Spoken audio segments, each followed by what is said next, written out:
Everyone, welcome to Prep Gems. बच्चों, अगर आज आप ये वीडियो देख रहे हैं तो आप ज़रूर नीट एग्ज़ाम की तैयारी कर रहे होंगे और ऐसे में आज का ये वीडियो आपके बहुत काम आने वाला है। लेकिन उसके लिए आपको इसे पूरा एंड तक देखना होगा और पसंद आए तो लाइक भी करना होगा। तो चलिए अब स्टार्ट करते हैं।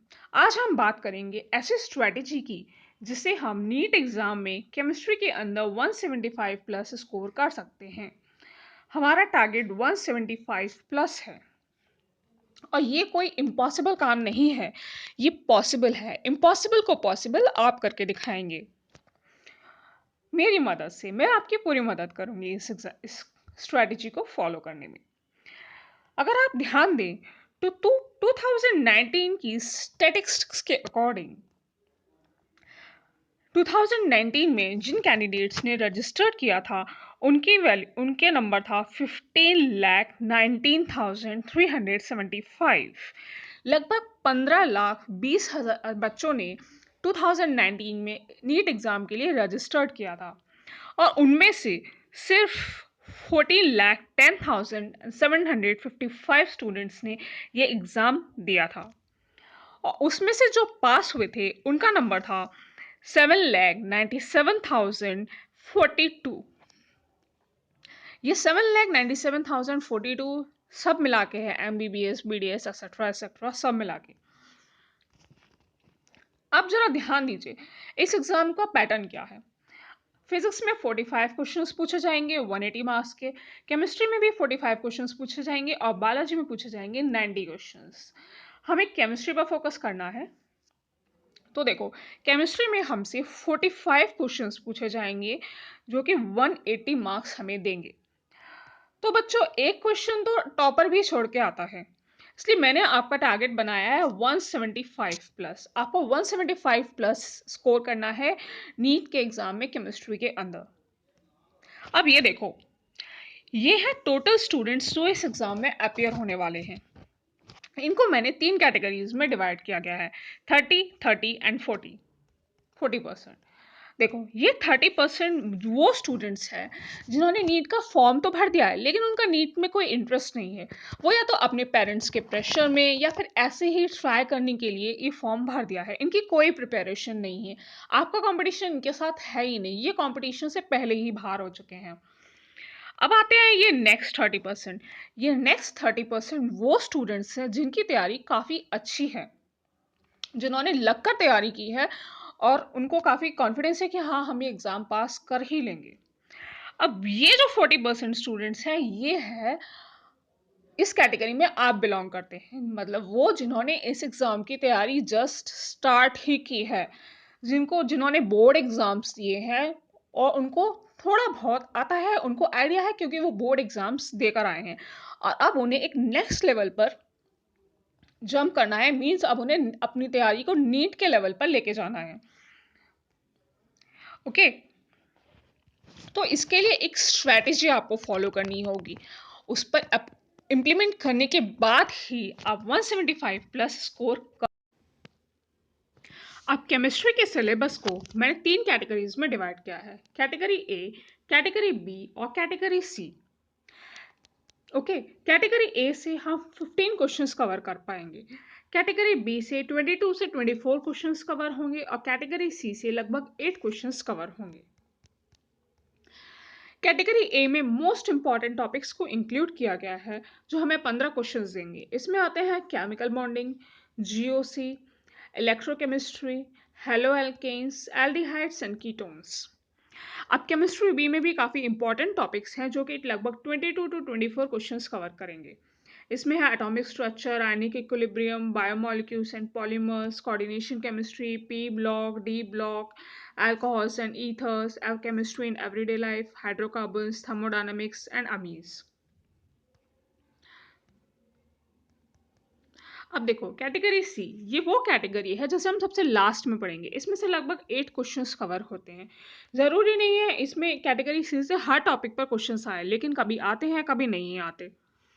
कैटेगरी सी में से सबसे पहले हम पढ़ेंगे states of matter, then solid state, then chemical kinetics, then surface chemistry, s block metallurgy. ये ऐसे टॉपिक्स हैं जिन्हें आप एनसीईआरटी से पढ़ेंगे। मैं आपकी हेल्प करूंगी एनसीईआरटी से पढ़ने में।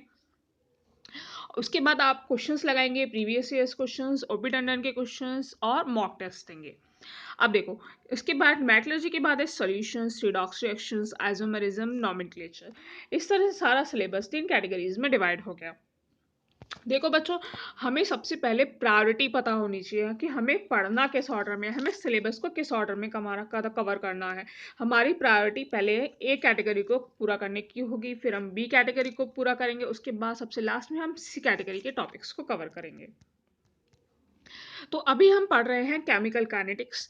इसके 2-4 वीडियोस और आएंगे और केमिकल काइनेटिक्स कंप्लीट हो जाएगा। केमिकल काइनेटिक्स कंप्लीट करने के बाद हम कैटेगरी ए से अपना केमिकल बॉन्डिंग का फर्स्ट चैप्टर स्टार्ट करेंगे। ओके, तो ये तो हो गई सिलेबस को किस तरह से हम कवर करेंगे। लेकिन अब इसको करना कैसे है कवर, पढ़ाई करनी कैसे है, ये सबसे इंपॉर्टेंट है कि हमें पढ़ाई कैसे करनी है। वो स्ट्रैटेजी जिससे हम 775 प्लस स्कोर कर पाए। ओके, तो देखते हैं आगे। ऐड कर लिया, लेकिन अब पढ़ेंगे कैसे, क्या तरीका होगा हमारे पढ़ने का, वही सबसे इंपॉर्टेंट है। उसी से हम हमारे 175 प्लस स्कोर होंगे। तो देखिए, देखो बच्चों, अगर आप सारा दिन थ्योरी थ्योरी थ्योरी पढ़ते रहोगे तो यकीन मानो 10 साल में भी आपका एग्जाम क्लियर हो जाए तो वो कोई मिरेकल ही होगा। सिर्फ थ्योरी पढ़ने से कुछ नहीं होता। थ्योरी पढ़ने से आज तक किसी का एग्जाम क्लियर नहीं हुआ। बच्चों जो टॉपर्स होते हैं वो अपना फोकस क्वेश्चंस की तरफ रखने हैं। थ्योरी पढ़नी है, समझनी है, लेकिन सबसे ज़्यादा प्रैक्टिस हमें क्वेश्चंस की ही करनी है। हमारी स्ट्रैटेजी होगी less theory and more questions. हमें प्रैक्टिस ज़्यादा से ज़्यादा करनी है। हमारा फोकस क्वेश्चंस के ऊपर होना चाहिए। देखो, थ्योरी आप कहाँ से पढ़ोगे, एक बार एनसीईआरटी से पढ़ लो, थ्योरी पढ़ लो, उसके बाद ओपी टंडन से कुछ क्वेश्चंस कर लो, ओपी टंडन में जितने भी पीछे क्वेश्चंस दिए हैं वो सब कर लो, और उसके बाद आप अपनी क्वेश्चंस की प्रैक्टिस करो। देखो बच्चों, आपने एनसीईआरटी से पढ़ोगे, मैं भी आपकी हेल्प करूंगी, मैं आपको पूरा पूरा गाइड करूंगी इस स्ट्रैटेजी को फॉलो करने में, लेकिन आपको सबसे ज़्यादा फोकस करना है क्वेश्चंस के ऊपर। अगर आप 10 घंटे पढ़ते हो तो 10 घंटे में से सिर्फ 4 घंटे आप थ्योरी पढ़ोगे और बाकी के 6 घंटे आपको प्रैक्टिस करनी है। प्रैक्टिस कैसे करनी है, सबसे पहले आपको प्रीवियस ईयर्स के क्वेश्चन सॉल्व करने हैं। एनसीईआरटी पढ़ने के बाद आप एनसीईआरटी के क्वेश्चंस करोगे, उसके बाद आपको प्रीवियस ईयर्स क्वेश्चंस करने हैं। प्रीवियस ईयर्स क्वेश्चंस कहाँ से करने हैं, नीट के और एम्स के प्रीवियस ईयर्स क्वेश्चंस की बुक ले लो, गाइड ले लो, और उन बैठ के उन क्वेश्चंस को लगाओ। अब क्वेश्चंस को लगाना भी एक एक कला है बच्चों। कैसे लगाओगे क्वेश्चंस, ये नहीं कि बस सीधे लगा के करने बैठ गए, ऐसे नहीं। आप अब एक लिस्ट बनाओ, उसमें question number 1, question number 2, question number 3 आप सॉल्व करने बैठो। आपने फर्स्ट क्वेश्चन सॉल्व किया, उसका आंसर में ऑप्शन मार्क कर दो। ऑप्शन मार्क कर दिया एक लिस्ट के ऊपर, फर्स्ट के आगे आप ए लिख लो। आपने 1 2 3 इस तरह से लिस्ट बना लो। आपने पहला क्वेश्चन सॉल्व किया, उसका आंसर सपोज सी है, आप यहाँ सी लिखो। दूसरा क्वेश्चन सॉल्व किया, उसका आंसर डी है, आप यहाँ डी लिखो। तीसरा क्वेश्चन सॉल्व किया, उसका आंसर ए है, ए लिखो। इस तरह से आप अपनी पूरी लिस्ट बना लो, पूरा पेपर सॉल्व कर लो। उसके बाद आप अपने क्वेश्चंस को चेक करने बैठो। सपोज कि ये आपका सही है, ठीक है, ये गलत है, ये गलत है, तो इसको मार्क कर लो, इस क्वेश्चन के ऊपर टिक लगा लो। अब तीसरा क्वेश्चन देखो, ये सही है, फोर्थ क्वेश्चन अगर गलत है तो फोर्थ क्वेश्चन के आगे टिक लगा लो। इस तरह से आप अपनी बुक के अंदर वो क्वेश्चंस को मार्क कर लो जो आपसे पहली बार में नहीं हुए। अगली बार जब आप रिवीजन करने बैठोगे तो आपको वही क्वेश्चन सॉल्व करने हैं जिनको आपने फर्स्ट बार में टिक लगाया था, सर्कल किया था, और आपसे पहली बार में वो क्वेश्चन सॉल्व नहीं हुए थे। ठीक है, इस तरह से आपने प्रीवियस ईयर्स क्वेश्चंस लगाने हैं, नीट और एम्स के प्रीवियस ईयर्स क्वेश्चंस लगाने हैं, ये इंपॉर्टेंट है। इसके बाद आपको मॉक टेस्ट देने हैं बच्चों। मॉक टेस्ट देना बहुत ही इंपॉर्टेंट है। कोई भी टेस्ट सीरीज ज्वाइन कर लो, नाम तो मैं अभी नहीं लूंगी, मैं आपको समय आने पे बता भी दूंगी, लेकिन आप कोई भी एक मॉक एक टेस्ट सीरीज ज्वाइन करनी है, उसमें आपको मॉक टेस्ट देने हैं। स्टार्टिंग में आपको पार्ट टेस्ट देने होंगे। पार्ट टेस्ट मतलब topic wise test, like chemical kinetics का एक टेस्ट हो गया, थर्मोडायनेमिक्स का दूसरा टेस्ट हो गया। लेकिन उसके बाद सबसे इंपॉर्टेंट होते हैं फुल लेंथ टेस्ट। आपको फुल लेंथ टेस्ट देने की प्रैक्टिस करनी होगी। फुल लेंथ टेस्ट आपको 3 घंटे का पेपर 2.5 घंटे में सॉल्व करने की प्रैक्टिस करनी होगी बच्चों। 3 घंटे का पेपर 2.5 घंटे में प्रैक्टिस कर लो।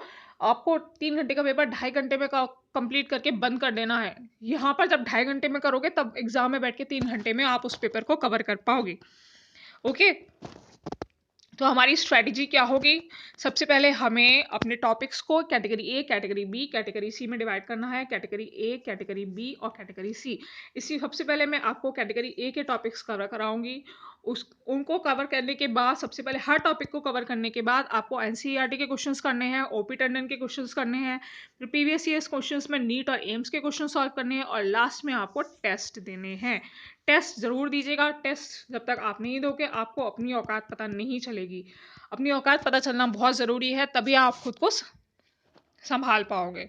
ओके, तो ये थी स्ट्रेटजी जिसके अकॉर्डिंग हम फॉलो करके, जिस स्ट्रेटजी को फॉलो करके हम एग्जाम में, नीट एग्जाम में केमिस्ट्री में 175 प्लस स्कोर करेंगे। अब वो हम करेंगे ही, ये हमारे लिए पॉसिबल है। इसको हम पॉसिबल करके दिखाएंगे। ओके, तो आज के वीडियो में सिर्फ इतना ही। अगर ये वीडियो आपको अच्छी लगी हो तो प्लीज़ इसे लाइक ज़रूर कीजिएगा। केमिस्ट्री पर अपनी कमांड बनाने के लिए और ऐसे ही वीडियोस को आगे देखते रहने के लिए प्लीज़ हमारे चैनल को सब्सक्राइब कीजिएगा। Thank you very much.